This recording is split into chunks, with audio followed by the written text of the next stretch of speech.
పౌర్ణమి. ఎలాగైనా అర్జున్ బాబుకి గతం గుర్తొచ్చేలాగా చేయి స్వామి. నా భర్తతో కలిసొచ్చి నీకు 108 బిందెలతో అభిషేకం చేస్తాను.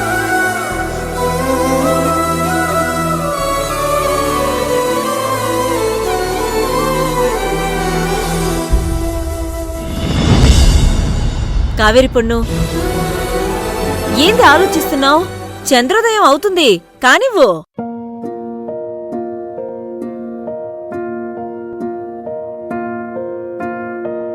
కలలో కలవరమై కలవరమై గుండెలో పరవశమో వరమై, కలలో కలవరమై కలవరమో